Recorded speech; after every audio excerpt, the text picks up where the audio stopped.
eyeshadow using careful upward strokes. I don't think this looks like Riel at all. Kinda look like the second cousin of Beetlejuice. Oh god! I've attracted raccoons! Time to defend my castle! Back! Back, you fuzzy demons! Oh god, my eyes!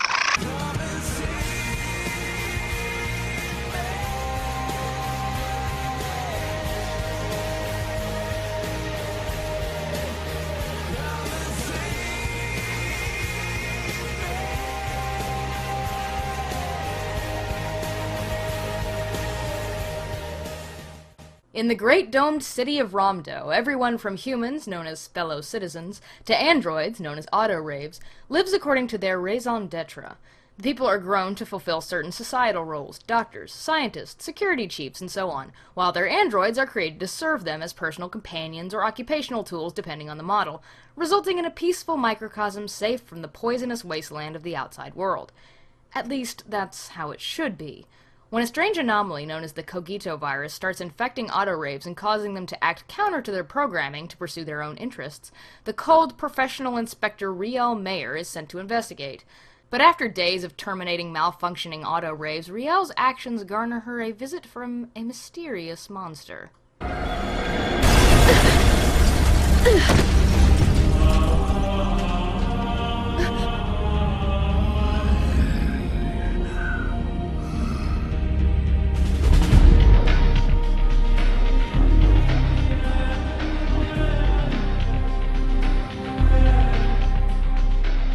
The creature, known as a Proxy, was said to be undergoing extensive research at the Division of Health and Welfare, but now escaped, seems to be interested in the meek and stammering immigrant Vincent Law, who, wouldn't you know it, also has an unhealthy obsession with Riel due to their paths crossing a number of times during auto-rave control assignments.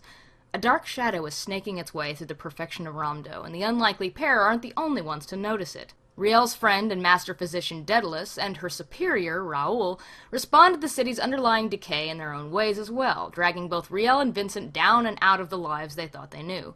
As the virus spreads and proxy sightings become more common, the humans are forced into the oblivion of the world outside Romdo, and forced to seek their own answers to the greatest of questions: what is their true raison d'etre? It's over. My life. It's all over.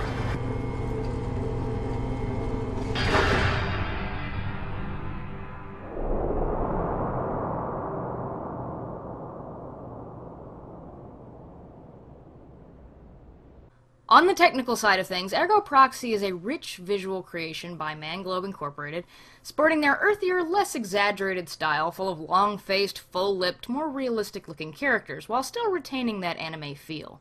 It's an impressive-looking effort, but also a rigid and harsh one that could be difficult to maintain without going off-model or needing to take shortcuts to save a little money here and there. Thankfully, the shortcuts taken are few and well-placed, and Ergo Proxy is also one of the few anime to combine CG animation and texture mapping into its 2D world successfully. The computer-generated elements of the watchful Romdo give the city a palatable intimidation and scale, and the same can be said for the truly expansive-feeling desert Vincent and Riel are forced to traverse through much of the show. It's one thing to say your story takes place in a hopeless and uninhabitable world, it's quite another to prove it with just a few breathtaking landscapes. Now that said, the world of Ergo Proxy does have one crippling Achilles heel. Hope you like gray! Yeah, the gray on slightly lighter gray color palette was a less inspired attempt at conveying the post-apocalyptic. It might be more effective if the ghettos of the city had this grimy pallor and other environments contrasted with it in some way, but while the dozens of set pieces in the show do have their own flavors and color schemes now and again, they still all look sorta gray, like it's a persistent filter over the lens or something. Still a good-looking show, but the dull color choices are so tiresome they can make you all sad and sleepy, even or especially when you need to be paying attention. The music, on the other hand, will wake you right the fuck up. Combining a detached, almost insectoid-sounding style of techno buzzes and pulses with powerful orchestral compositions, Ergo Proxy's score can only be described as oppressive, but in a positive way.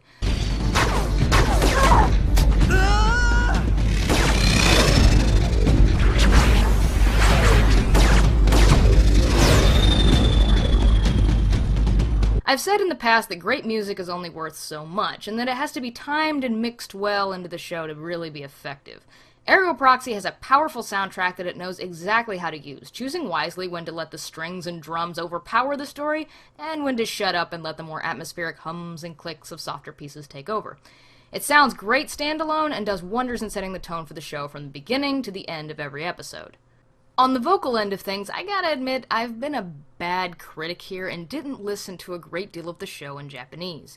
Being cerebral cyberpunk sci-fi, I kinda got the full breadth of the performances from just a few scenes. Exposition and philosophizing just kinda is what it is, and there's not much subtlety to be read from scenes like those when you don't know the language. The Japanese version is perfectly competent, the voices are fine, and I guess I lost interest in checking in on it so quickly because the English dub is just stellar top-of-the-heap stuff. The casting is spot on, with rich, powerful voices carrying all the heavy, complicated dialogue with finesse and subtlety.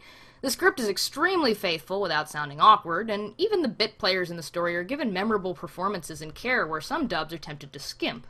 I'm Amnesia. I'm the one you asked to be the watchman of your memories, keeper for this very... well, until something like this.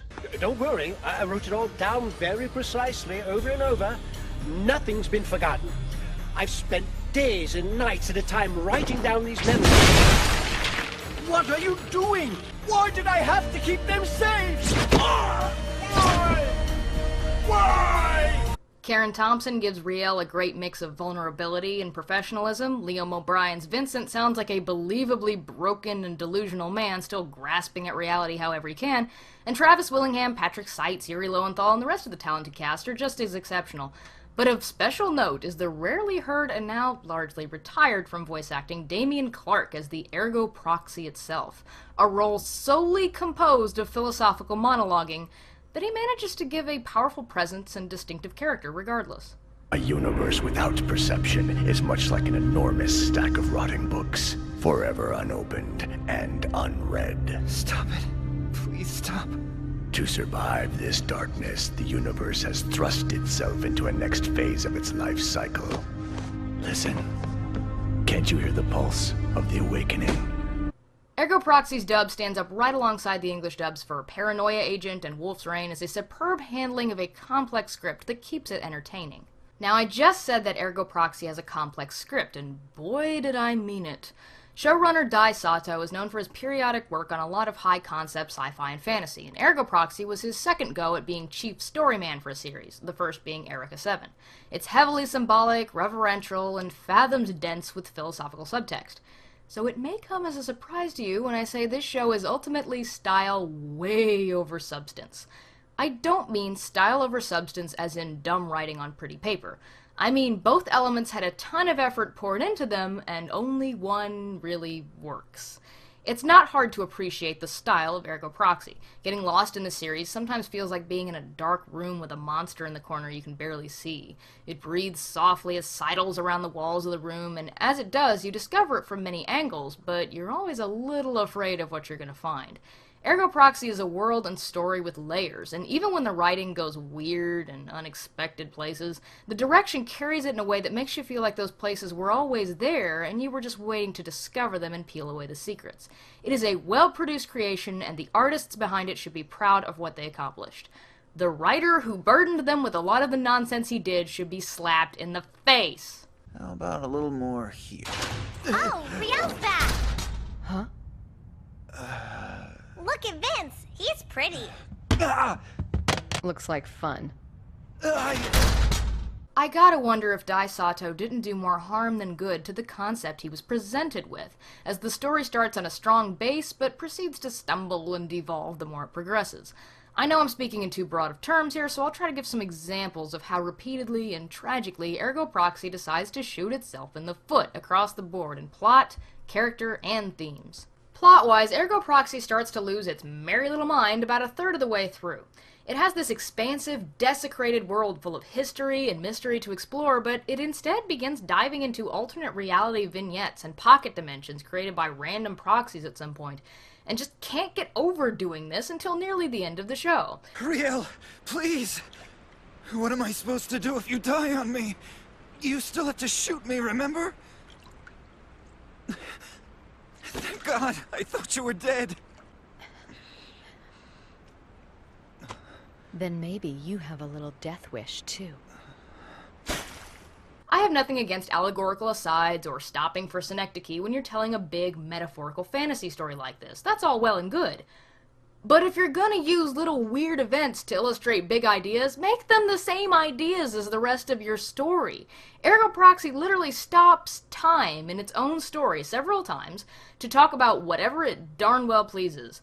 At best, it just takes way too long to roll around in its relevant ideas, like in the library of memories Vincent is trapped in to be forced to face who he really is. At worst, it twists off into time-wasting time-stoppers like an Inception-based episode that tricks us into thinking the show is over when it all turns out to be a proxy dream instead. Or even worse, a ludicrous vignette satirizing Disneyland that proves the writers know a lot about Disney as a corporation, but not so much about Walt Disney himself. All right. You want to know the reason you exist? You don't have a reason to exist. You're nothing but some rejected ideas. You're useless and barely worth the price of your scrap. Oh, who cares? Because what does this have to do with the story of Riel and Vincent? And at unbearable is the bafflingly awful game show episode whose sole purpose is to dump exposition about the world that we'll need to know for the finale on us because they forgot to do it earlier. In the second half of the 21st century, the most promising alternative energy source to fossil fuels and nuclear power was made by compressed methane gas in solid form, and this was called? I don't know. Pass. The answer was methane hydrate. Question. The accumulated methane hydrate exploded in a chain reaction. What percentage of living creatures on planet Earth were wiped out? 100%. The answer was 85%. How could it have been 100%? If that were true, everyone on the planet would be dead. Oh, that's right. The game show disguise and the explanation that a proxy caused it as a hallucination is an embarrassing excuse for this crap. There's a word for the plot's problems, but I don't like it, so I'm not going to use it just yet. Character-wise, Ergo Proxy robs its cast of the depth they sort of already have. Riel is a cynical, rebellious teenager, but she's also mature and self-reliant.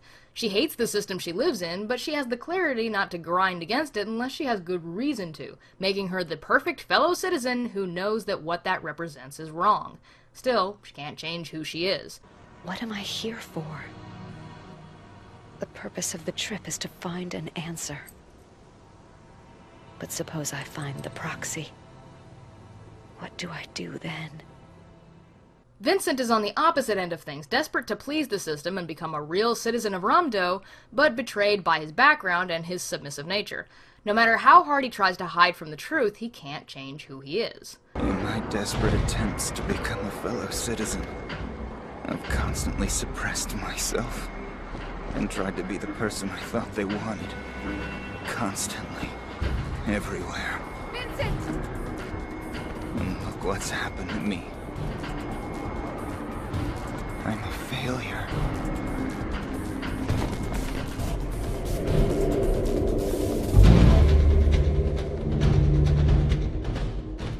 Raoul, Daedalus, and the various auto-rave androids face similar conflicts in their inability to betray their programming or their hatred of the people they become when they do.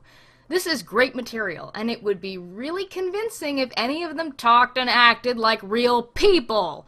As the story progresses, the characters get dragged into doing nonsensical things just so the writer can see or say something cool.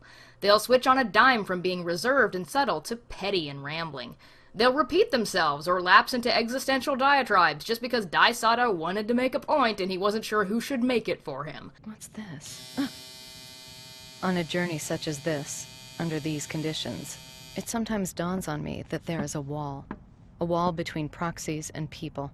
A wall between people and infected auto-raves, for that matter. Character arcs and motivations become irrelevant and go in circles. Realism and human nature takes vacations for scenes or whole episodes. Their dialogue becomes so alien, it begins to sound unintentionally hilarious. Unfortunately, you took my toy from me before I was able to learn that. I guess that was harsh. I'll prove how sorry I am by lending you my toy. You can play with it as you like, but only under the careful guidance and supervision of an adult like myself, who knows right from wrong. Because it's a toy for adults? That's a good boy. There's a word for the character's problems, but I don't like it, so I'm not going to use it just yet. It seems you haven't been properly trained.